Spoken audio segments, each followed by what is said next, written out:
Officer and Head of Department of Cardiology at Gandhi Medical College, Bhopal. He's also involved with various organizing and the scientific bodies. He's been past chairman of Hypertension Council APSC, past vice president of SARC Cardiac Society, past national president of API, CSI, and various other scientific bodies. And he has also been a past dean to Indian College of Physicians and Indian College of Medical Ultrasound. Dr. P.C. Manoria, sir, because of his avid interest in the research field and in the cardiology segment, he has been involved as editor-in-chief for Journal Nuclear Cardiology Society of India. With this background, I would like to invite sir and to take us through a very important topic of discussion. Over to you, sir. Good evening, everybody. I'm sure you enjoyed the flashes and expertise of Dr. Deshmukh talk. For the next 20 minutes or so, I'll be speaking on understanding the secrets of the heart, deciphering CV mechanisms of GLP-1 receptor agonist. All of us know the last couple of years has witnessed spectacular advances in the field of diabetes, both in terms of enhanced understanding and in the availability of a rich panoply of therapeutic options in terms of improving CV outcomes. All of us know diabetes is a den of cardiovascular disease. Globally, cardiovascular disease in diabetics occurs 10 to 15 years earlier, is 2 times more common in non-diabetics, and a major chunk of diabetics, 50 to 80%, succumb to a cardiovascular disease, mainly acute myocardial infarction, and stroke may be seen in 15% of patients. When we look at the statistics of coronary artery disease in diabetics, they are horrifying, as you can see on the slide, but still more distressing is the fact that diabetes in Indians occur at a younger age, and coronary artery disease occurs still earlier. It runs a malignant progression. It has a diffuse disease.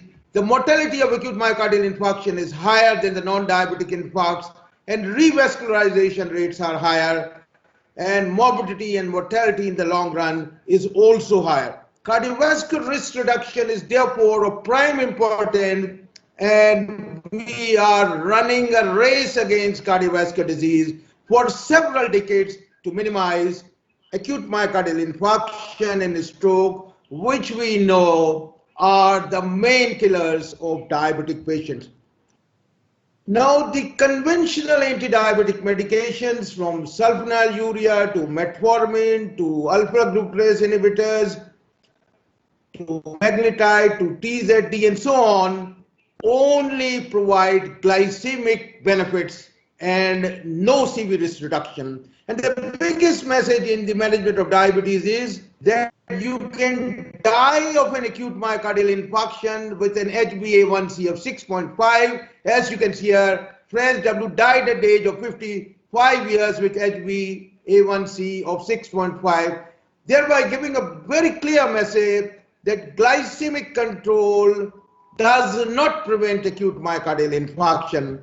And what is also important to remember when we are trying to achieve tight glycemic control, the choice of drugs should fall on drugs which produces minimal or no hypoglycemia, like GLP-1 receptor agonist, SGLT2 inhibitors, and metformin, and not on drugs like sulfonylurea and insulin, particularly if the patient is prone for hypoglycemia, like CKD patients and other subsets. Now, 2016 onwards kicked off an era of series of positive CV outcome trials. With GLP-1, we had LEADER, SUSTAIN 6, HARMONY, REWIND. With SGLT2, EMPERH, CANVAS, DECLARE-TIMI, and DAPA-HF. And we now know only 2 sets of drugs, GLP-1 receptor agonist and SGLT2 inhibitors, have shown improved CV outcome. And interestingly, a new concept is emerging in cardiodiabetology. We have started building pillars of cardiodiabetology. Just we have 5 pillars in heart failure, And the first pillar of cardiodiapology, as you can see, is GLP-1 receptor agonist. The second pillar is SGLT2 inhibitors. And I'm sure in times to come, we accept more pillars of cardiodiapology so as to minimize cardiovascular disease in diabetics, which is rampant. Now, all of us have seen this diagram that if you are a diabetic, your lifespan is cut short by 6 years. And if you have a superimposed myocardial infarction and stroke, your lifespan is cut short by 12 years. So currently, what is the big message for diabetes? The big message is increase the longevity of life so that in times to come, we slash down the 6 years to 4 or 3 and slash down 12 years to 10, 8 or even lower. How can we do it? Minimize acute myocardial infarction, minimize stroke. And what is the solution to minimize AMI and stroke? The solution is GLP-1 receptor agonist on top of standard of care, which all of us know, statins, ACE inhibitors, and other drugs. There is no doubt we have voluminous data and global recommendations for use of GLP-1 receptor agonist, but this molecule is highly underutilized. And our aim should be to disseminate the benefits of GLP-1 receptor agonist and enhance its use for providing protection against ASCVD. So let's see how we can achieve this task. Now, this is the concept of ominous octet by DiFrenzo. It is an excellent concept. It gives a very clear idea about the pathogenesis of diabetes. But when this figure is shown to a physician or a cardiologist, he gets perplexed and confused looking at this, but there are so many mechanisms of diabetes and he tries to stay away from it. And he thinks that this is a complex.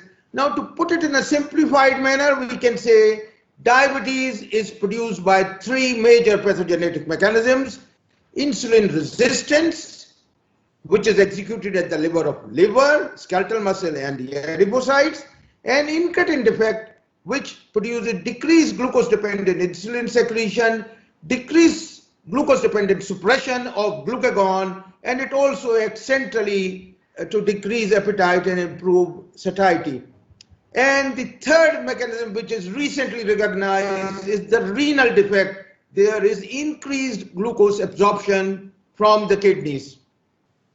Now, moment we talk that GLP should be used for treating diabetes, the immediate question from the physicians, from the practitioners, and even from the cardiologists is, how can you treat diabetes without targeting insulin resistance? Insulin resistance is the core defect, and unless you treat insulin resistance, diabetes can never be completely treated. But perhaps the knowledge is not disseminated that GLP-1 receptor also targets insulin resistance both at the level of liver and the skeletal muscle. So that if you use GLP-1 receptor, what will happen? It will target insulin resistance at the level of liver, at the level of the skeletal muscles, and it will also improve the incretin defect. So 6 out of the ominous octet of DiFrenzo are easily targeted by GLP-1 receptor agonist. If you want to target the renal defect, which we often do because this also provides nephroprotection and protection against heart failure, you can use SGLT2 inhibitors. The only defect which is not targeted by both these agents is the insulin resistance at the level of the adipocyte, and for that you can use pioglitazone. Pioglitazone is a good drug provided you are looking at the side effects on the heart, particularly heart failure, and it can also produce edema and other effects. But if the patient is tolerating and there are no side effects, this is a very good insulin sensitizer. And the same is shown in this diagram that GLP-1 receptor can target 6 defects. So the first step in enhancing the use of GLP-1 receptor agonist, you have to widely disseminate the beneficial effects of GLP-1, and you have to very widely disseminate that it also targets insulin resistance. The misconception often prevails amongst the physicians, the practitioners and the cardiologists that GLP-1 does not target insulin resistance and metformin has to be used. No doubt metformin is very good for insulin resistance, but GLP-1 also targets insulin resistance. So this summarizes the beneficial effects of GLP-1. You can see good glycemic control by modifying the pathophysiology of the disease. A disease-modifying factor, unlike sulfonylureas or acarbose, they do not modify the disease. This corrects the incretin defect or decreases incretin defect and thereby is a disease-modifying agent. It targets incretin effect as well as the insulin resistance. Hypoglycemia is minimal or may not be there. It improves the cardiometabolic profile of the patient, which is very important. Decrease in weight, decrease in blood pressure, no major side effects, does not require monitoring even in the long run, provides protection against myocardial infarction and stroke, and decreases cardiovascular death and all-cause mortality. So, in brief, this is a very safe and effective drug for minimizing ASCVD. So now let's look at the LEADER trial. Whenever we are using any new drug in the treatment of any disease, our first aim is the drug should not produce any harm. And as you can see, all the hazard ratio are leftward, clearly indicating that GLP receptor agonist, whatsoever may be the agent, produces no harm, no harm, no harm. So it is very safe. The second thing is that no monitoring is required for side effects. If you use SGLT2 inhibitors or if you use AC inhibitors, they require monitoring. GLP receptor is one of the drugs like amlodipine, which does not require monitoring in the long run. Preliminary, initially, there may be nausea, but does not require monitoring. Usually it subsides if you take due precautions. So this is the landmark LEADER trial. You can see 9,000 patients, liraglutide used in dosage of 0.6, and gradually the maximum dose is built up 1.8 milligram subcutaneously. This was a primary as well as a secondary prevention trial. As you can see, patients aged more than 50 years which established CVD or chronic renal failure, or more than 60 years with risk factors for cardiovascular disease, and HbA1c was more than 7 in anti-diabetic drug naive patients were included. The exclusion criteria are shown on the slide. The primary endpoint was atherosclerotic MACE, that is cardiovascular disease, non-fatal MI, non-fatal stroke. And all these three are the leading cause of death in diabetics. The key secondary endpoints that you can see is an expanded composite of CV outcome, as you can see on the slide, all cause death, and each individual component of the expanded composite outcomes. Now, what are the results? A 13% statistically significant reduction in the atherosclerotic MACE, 22% reduction in cardiovascular death, 15% risk reduction in all-cause mortality. So the results of LEADER trial are very striking from the point of view of cardiovascular outcomes.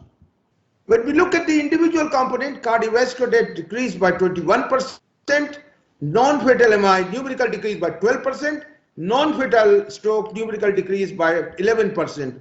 And when we look at the exploratory analysis of the LEADER trial, you can see here that liraglutide reduced the risk of MACE in patients with diabetes, whether you have a prior cardiovascular events or no prior cardiovascular. On the left, you can see a 16% reduction in subset of patients with prior MI stroke, and on the right, patients without prior MI or stroke, a numerical decrease in 11%. Then it also, this is the same one. And liraglutide can also be used in heart failure. You can see 13% non-statistical significant reduction with liraglutide in the LEADER trial. and whether the patient has heart failure or no heart failure. If the patient has heart failure, there is a relative risk reduction of 19%, and if there is no heart failure, a relative reduction of 12%.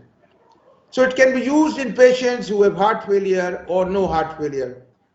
Now, the last issue is deciphering the code and the CV benefits. Now, again, these are all landmark trials of GLP-1, and you can again see the hazard ratios are all to the left side, clearly indicating that it does not do any harm.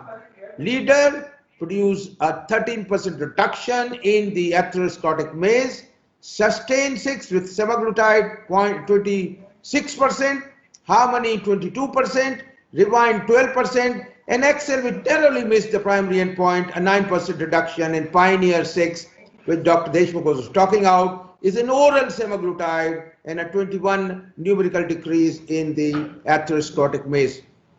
Now, when we look at these various trials from the atherosclerotic maze, I have already told you, cardiovascular death, you can see a 22% reduction with liraglutide and a 51% reduction with oral semaglutide. In others, there is a numerical decrease, but never an increase.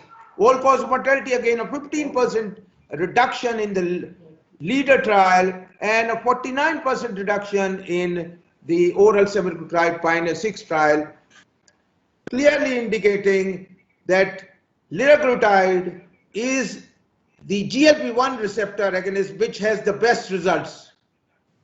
Now, how does liraglutide produce atherosclerotic protection? Inflammation, all of us know, plays an important role in atherosclerosis besides the lipids. And as you can see, liraglutide has anti-atherosclerotic actions, as you can see on this slide. It decreases the level of markers of systemic inflammation and downregulates multiple inflammatory pathways. And here you can again see that the levels of high sensitivity CRP are decreased with GLP receptor agonists. And it has a panoply of beneficial effects on atherosclerosis, decreases inflammation, improves endothelial functions, decreases proliferation of inflammatory cells, decreases inflammation, also has a central effect, and decreases the atheromatous plaque. So panoply of anti-atherosclerotic actions, and in experimental animals you can see liraglutide inhibits progression of early and low burden atherosclerotic lesions in mice. And it also has a beneficial effect on the carotid intima media thickness. Liraglutide also increases plaque stability, because the plaque is stable, it is less prone for rupture and development of acute myocardial infarction and stroke. And this shows the panoply of beneficial effects of liraglutide. It reduces inflammation, plaque gets stabilized, and prevents progression of atherosclerotic maze. Now the issues is cost a barrier for liraglutide? Now if we look at the real benefit of liraglutide, it prevents acute myocardial infarction, it prevents stroke. Now if you develop an acute myocardial infarction, it is a devastating event both for the patient as well as the family. 25% will die before reaching the hospital. Many patients of MI have sudden cardiac death as the first presentation, mostly outside the hospital where there's no chance of being saved in the Indian context. In-hospital mortality, even in the best center, is 4 to 5%.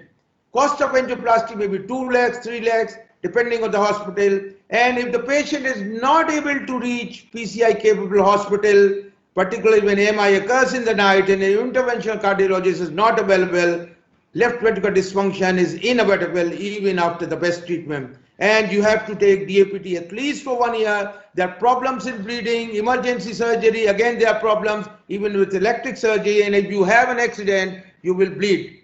And in the long run, they will also require ICD or CRT if the left ventricular dysfunction is there, which may keep on present. And stroke, if you are not able to get the facility of a lytic therapy or a carotid endovascular therapy, which is not yet widely available, you will have a devastating outcome of being crippled for the rest of the life, and it will affect the whole family. So cost, I think, is not an issue if the patient and the physician or the cardiologist understands the benefit of liraglutide. Time and again it is said injectable therapy, this is a barrier to use liraglutide. If you look at the number of patients who are on insulin therapy and the number of patients who are on liraglutide, there is marked difference clearly indicating injectable therapy is not a barrier. You have to explain to the patient the benefits, and if you can ask his spine to inject, it will be painless majority of the times. Now, these are other reasons why both insulin and liraglutide are injectable therapy. There are thousands and lakhs of patients who are taking insulin in our country in diabetic patients. Now, if you use liraglutide, look at the advantages. Good reduction in HbA1c, minimal or no hypoglycemia, reduction in weight, blood pressure, no need of frequently blood sugar monitoring like insulin, single daily injection, prevents heart attack, stroke, no monitoring in the long run for side effects, some nausea may occur initially. So again, if you are asked to choose between the two, I think most of the patients would choose GLP-1 receptor, because if you use insulin and other agents, there is risk of hypoglycemia, which on occasion may be deadly, weight gain, frequent monitoring, no protection against heart attack or stroke. Now I'm reminded of a very small story in recent past.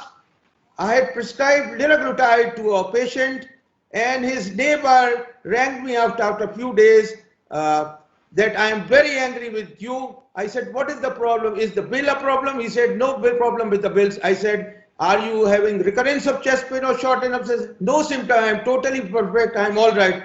Then I asked, you had some junior staff told you some adverse? No. I said, what is the problem? So he said, I'll come into the morning and tell you. And morning he brought that liraglutide pack and said, why you have not prescribed liraglutide to me when I have suffered from acute myocardial infarction and angioplasty. So you should try to create a perception of a good perception around you regarding the documented benefits of GLP. And if this knowledge is disseminated, I'm sure many patients will ask for it rather than being prescribed to you if you have not prescribed it. So in summary, cardiovascular disease in diabetics is rampant in India with AMI and stroke as the leading cause of death. What is still more distressing is that the focus of attention of cardiovascular disease is now shifting from father to son. You have childhood diabetes rampant. You have young MI, father has not suffered from MI, the son has MI, the son had a stroke, father doesn't have a stroke. So this is a very distressing phenomena and requires larger focus on prevention of cardiovascular disease in diabetics and also in non-diabetics. And in past, our aim for treating diabetes was glycemic control, then it shifted to metabolic control. But now, increasing longevity of life in diabetics has become the most important target for treatment, and this can be achieved by decreasing acute myocardial infarction and stroke. And this is indeed possible by GLP-1 receptor agonist on top of all standard of care therapy for minimizing acute myocardial infarction and stroke, which all of us are aware of. Thank you very much. Thank you very much, Dr. P.C. Manoria, sir, for the lucid presentation, for highlighting the importance of the vascular-centric approach, which is the need of hour, and thereby the highlighting the important aspects which is involved with the CV benefits of liraglutide, which is mainly its anti-atherosclerotic and anti-inflammatory actions. Thank you very much, sir. With this, sir, we will move forward towards our next set of discussion. And however, before we start with the panel discussion, I would like to take permission from our faculty, Dr. P.C. Manoria, sir, and Dr. Vaishali Deshmukh, ma'am, to allow us to do a small device demonstration for the interest of the participants. Yes. Thank you, sir. Thank you, ma'am. So over to my colleague Rahul, who will be doing the device demonstration. Over to you, Rahul. Yes, ma'am. Thank you. Am I audible, ma'am? Yes. Yeah. Good evening, sir. Good evening, madam. Just I will, with your kind permission, I will take you through the device demonstration. This is a Victoza pen. It is a pre-filled flex pen, which is a very simple to use.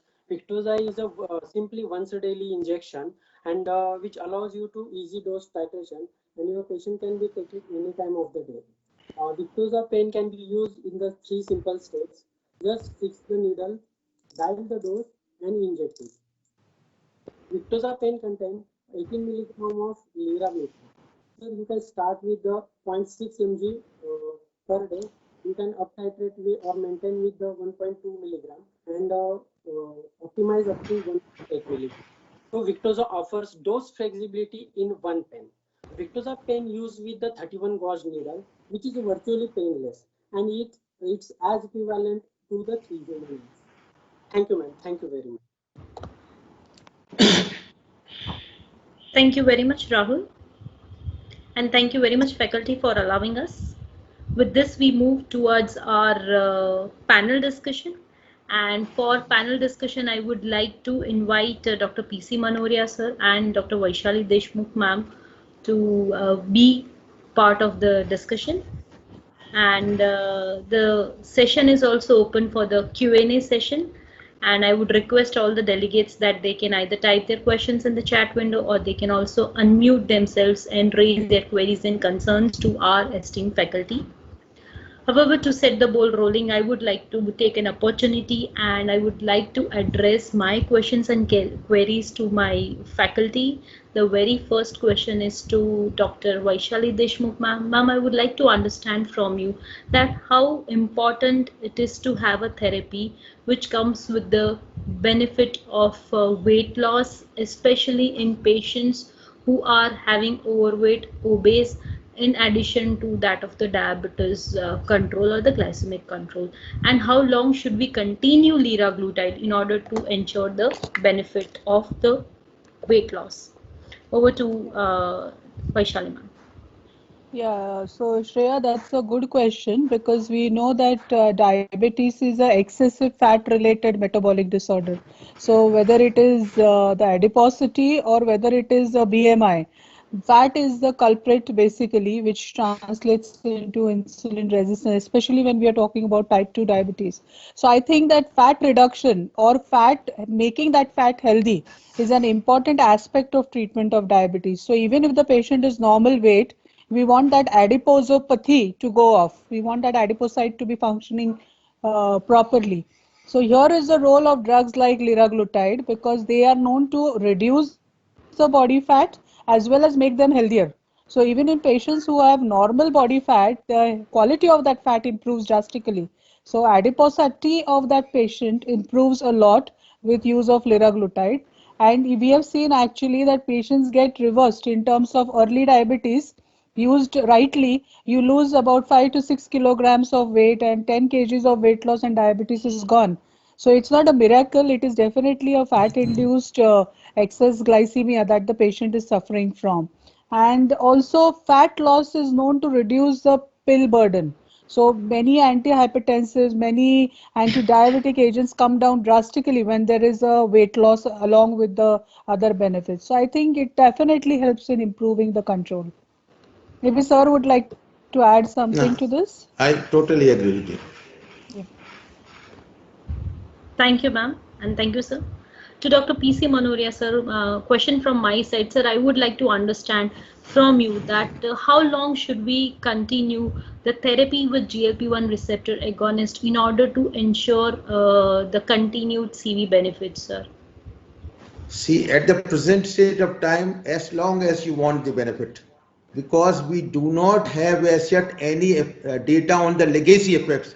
For example, the Voskov trial statin primary prevention, you take statin for 5 years and enjoy the benefit for the next 20 years, even when the drug is stopped. But I think you should work on a trial that does GLP-1 has a legacy effect. If the legacy effect is detected, it will be more convenient to initiate GLP in larger number of patients.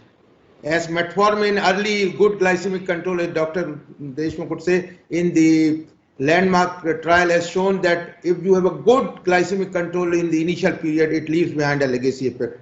At the moment, I am not aware of any data on the legacy effect. So at the moment, the answer is straightforward, as long as you want the benefit. Thank you, sir. Sir, I would also like to understand from you that what is the best time to initiate the patient on liraglutide post a CV event? If the patient has already developed a cardiovascular event, it is rather a mandatory therapy, because you have already become a very high risk case and it does not have any hemodynamic effects. So although a dedicated trial has not been carried out in acute myocardial infarction, but it is quite logical that it can be used because it doesn't affect the hemodynamics to a great extent, and it can be used even before initiated before discharge. And on the contract, you have experimental data that it benefits acute myocardial infarction. And stroke also, I don't think it comes in way of initiating in the early phase of cardiovascular disease. Rather, it can be initiated before the patient develops stroke or acute myocardial infarction. Thank you, sir. So, question to Dr. Vaishali Deshmukh, ma'am, in regards to the weight loss part we just discussed, ma'am. What is the practical expectation for a patient with type 2 diabetes for the weight loss when they are starting on liraglutide? And do you see any kind of rebound weight gain when they are off treatment? What is your experience? See, I think that the individual sensitivity with liraglutide is differs. So we have seen weight loss from tune of 0 to nearly 8 to 10 kilograms in the span of 6 months. So you can't expect that you will have a select magnitude of weight loss. But I think there is a role of diet, exercise along with use of the therapy also. Second important thing is that there is a good control of appetite with the drug. So wherever we have found that appetite comes down drastically, that is the place where it is known to benefit a lot. I think there is some disturbance in the background. Yeah. Okay. So basically, whenever we have found that the appetite comes down along with the use of the drug, it helps in better weight loss because they do have a lot of central benefits also on that. And satiety is much better with such patients. So weight loss, if you say, we don't promise anybody that this is going to be the magnitude of weight loss. If you have to see literature, it is around on an average 3 to 4 kilograms in a span of 6 months if you compare all the studies. And if you ask real world evidence is much more promising. You get much more weight loss even with the smaller doses. The major hindrance is that people tend to hesitate to go to the maximum dose. So we have seen that liraglutide, they begin with 0.6, they tend to remain at 0.6. They don't want to up titrate. So it is important for us as doctors to emphasize that we have to up titrate to 1.8 as soon as it is tolerable for the patient. So that will give you the maximum benefit. Thank you very much, ma'am, for sharing your insights and opinion.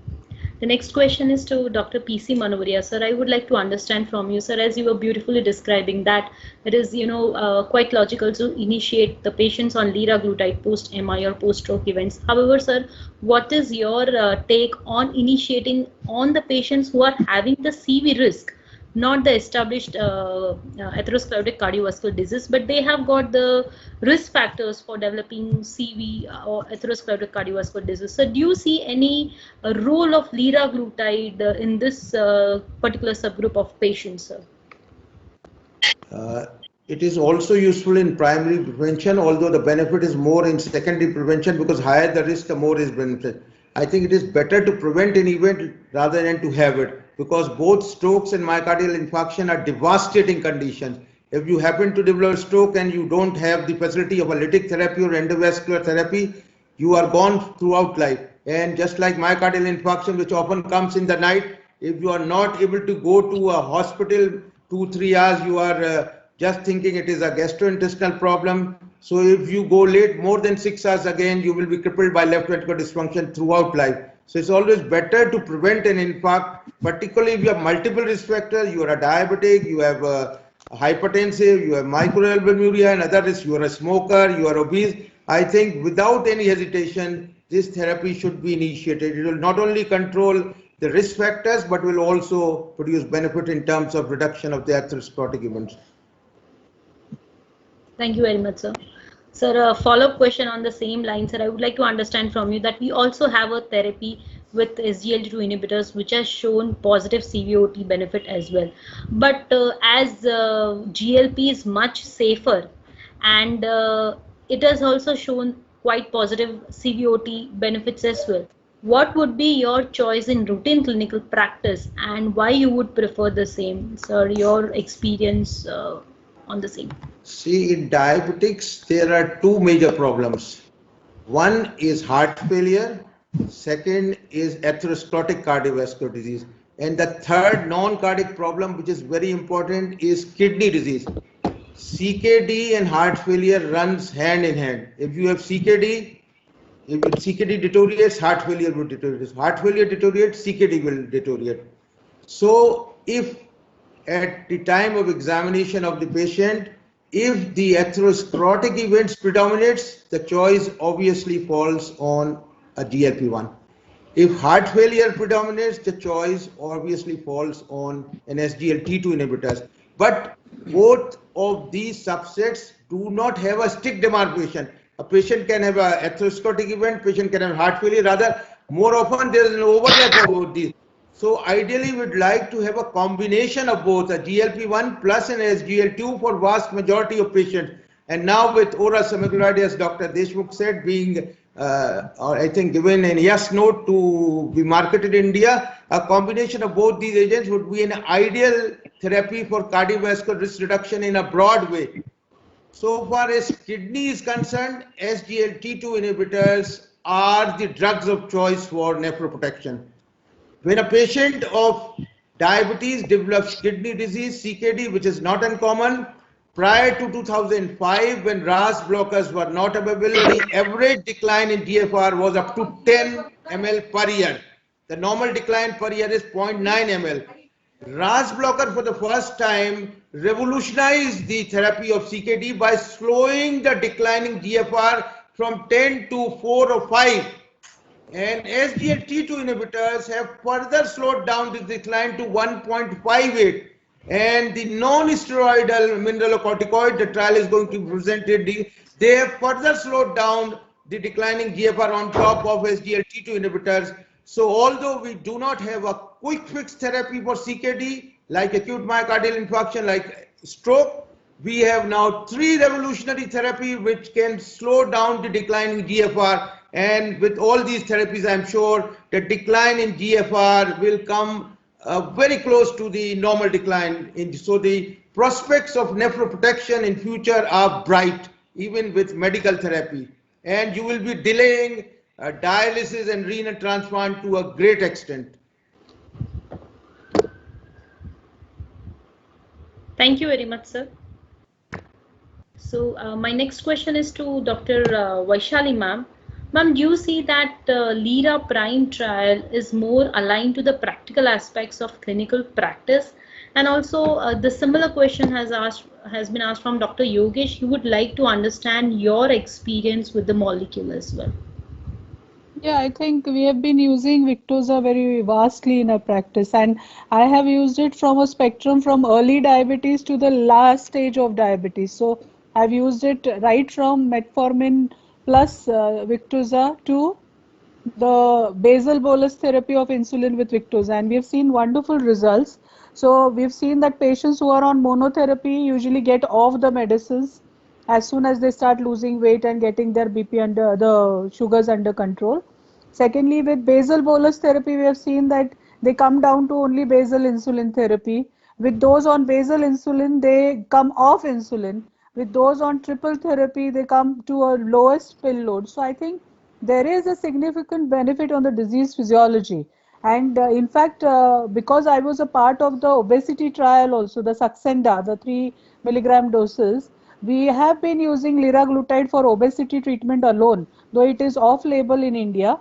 But 1.8 milligram of liraglutide is a very good drug even for weight control in non-diabetic obese in our clinical practice. So this is just because I have this trial experience with Saxenda that I have been using. But nevertheless, I would recommend usage of liraglutide in all spectrums of diabetes patients. There is no contraindication where you should not be using it, unless the only contraindication where I really don't use it when the patient is not eating at all.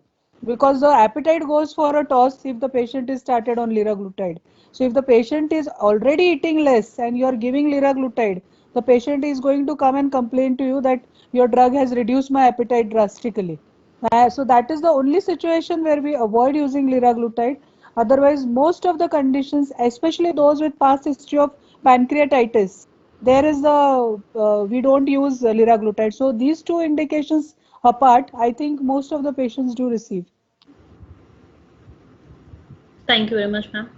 Ma'am, do you see that this multiple pill burden, which can be, reduced, and it will also enhance the adherence of the patients if they are having good glycemic control with the liraglutide? What is your experience on the same? Any benefit? Yeah, I think Manoria sir showed it very wonderfully, the cost effectiveness of the molecule. And same is true even in anti-diabetic therapy, because it's not, even if the patient doesn't have a myocardial infarction or a stroke, even then there is the cost of therapy otherwise in diabetes is very high. The cost of therapy may be in terms of hypoglycemia, hospitalization, or in terms of weight gain and increased blood pressure, or in terms of increasing pill load with increasing glycemia. And fourth important thing, I've seen that the happiness quotient, they start feeling lighter with the use of liraglutide, and they feel much more less heavy thereafter. That is probably because of lowering of the body fat and helping in the adiposity. So the quality of life is much better with when GLP-1 analogs are used. The pill load comes down automatically because the glycemic benefits are seen, and along with that the weight loss benefits are seen. So I think you need to weigh the cost efficacy of the drug rather than absolute cost of the therapy. That is what I agree with sir, and I think that should what we should think about. I think the total cost of treatment is decreased by liraglutide. Sure, If you sure. look into the long-term treatment, you will be at a gain. That's right, sir. Thank you, ma'am, and thank you, sir. So with this, so do you see that this is a time that GLP can be, classified as cardiometabolic drug or a drug which is, disease-modifying agent? So what is your take on the same? It's both a disease-modifying drug for diabetes and a cardiometabolic drug for cardiology. This is a cardiodiabetology drug That's right. to be used by cardiologists and diabetologists in a friendly manner. Thank you very much. Thank you very much, sir and ma'am. With this, we come towards the end of our panel discussion. And before we wrap today's session, I would like to, take an opportunity and request you to share one key message for all of our delegates regarding the use of GLP-1 in patients with type 2 diabetes. So first to Dr. Vaishali, ma'am, your message for all of us.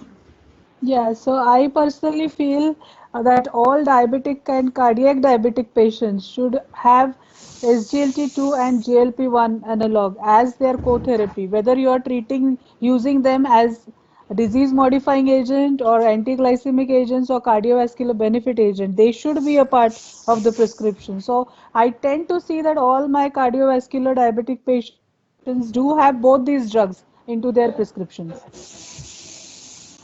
Thank you, I ma'am. think Over to sir. acute myocardial infarction and stroke are devastating complications. They not only produce a devastating effect on the patient, but also on the whole family.